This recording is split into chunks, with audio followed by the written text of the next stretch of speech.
Dear friends, I bring you greetings from your brothers and sisters in the Methodist Church on this special feast day for you.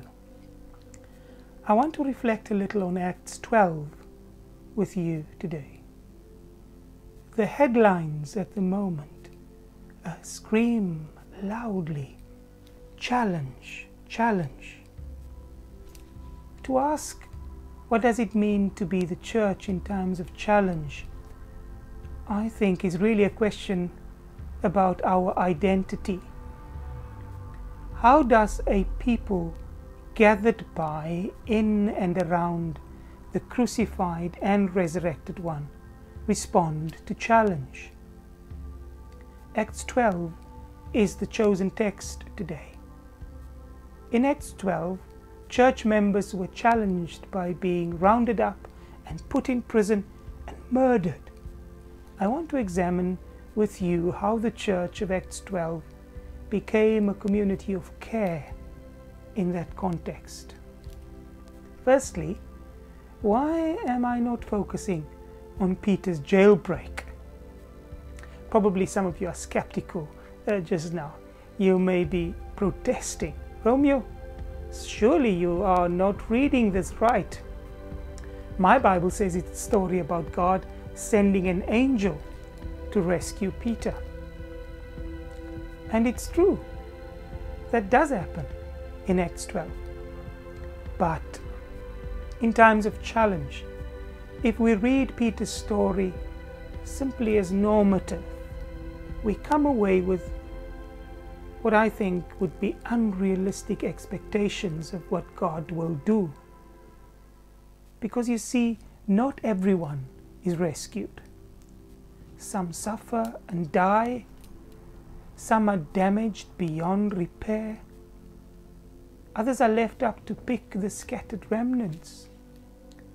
When we read Acts 12, if we rush ahead to God saving Peter, we neglect to notice that Herod did succeed in killing James. And it's not as if James and Peter were the only ones touched by Herod's violence here. Other disciples, their names unknown to us, were also rounded up by Herod. I do not wish to exalt Peter's deliverance at the expense of James's suffering. Let me say that again. I do not wish to exalt Peter's deliverance at the expense of James's suffering. During times of challenge, what it means to be the church is to have the capacity to embrace both suffering and deliverance. We can do this because the church is itself embraced by the crucified and resurrected one. A community of care that absorbs challenge is able to situate both James's death and Peter's rescue into its ongoing story. Otherwise, my friends, our retelling of Peter's deliverance is just a storm or just a form of whistling in the dark. We break into another chorus of sing and be happy in the face of raw realities. That sort of piety might comfort us, yes, but it dishonors and it excludes those who suffer. As long as their suffering cannot be integrated into the ongoing story of a community, it is really a pointless suffering. James and the other victims of Acts 12 deserve better than that. So I read Acts 12 not as an account of what God did for Peter, but what God did in the midst of a faithful church, being itself in a time of great challenge, a church making space for the stories of the suffering and of the rescued. Secondly, in times of challenge, the church gathers to pray. In the aftermath of a senseless shooting, one minister wrote, And I quote, "The faithful response is to hold a vigil."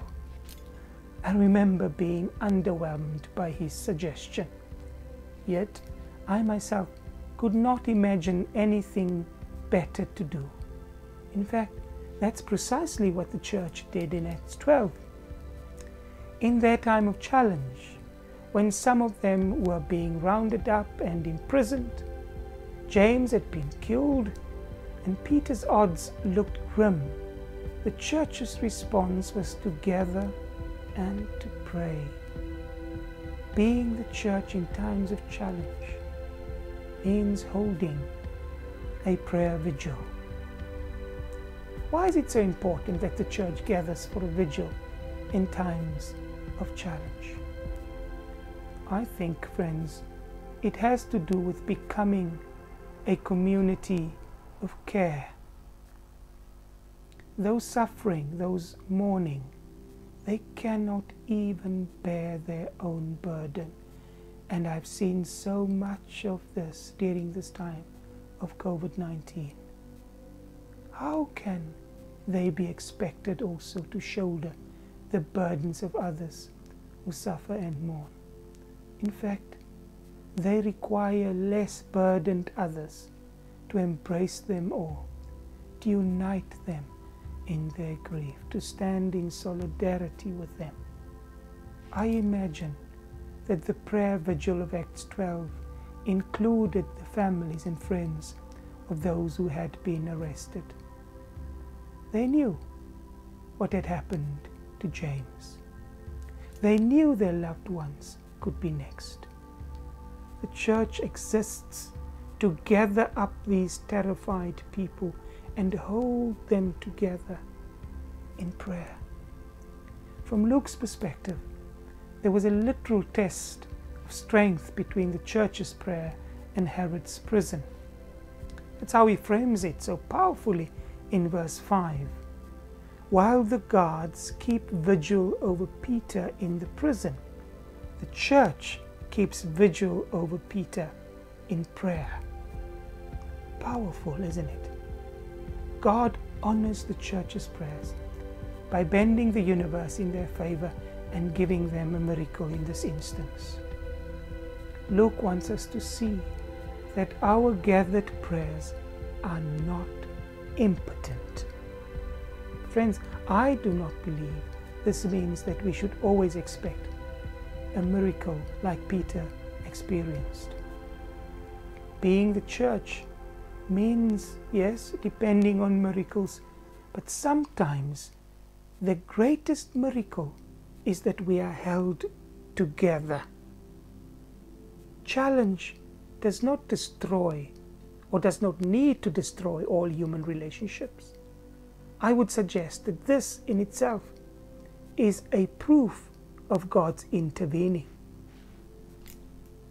In conclusion, my friends, the God of Acts 12 is still our God. Acts 12 is so much more than a story about an angel getting Peter out of prison. It is, in fact, a story about what it means to be church in times of challenge. It relates how the church was a community of care.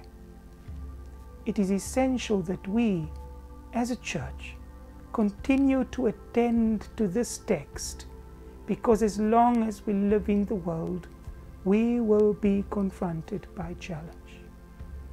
Being the church in times of challenge means gathering to pray.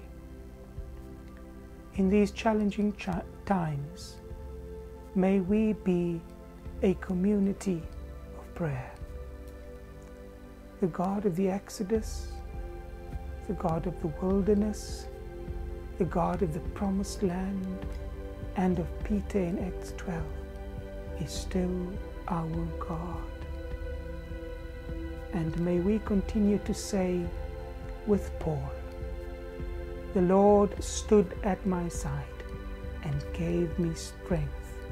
To him be glory forever and ever. Amen."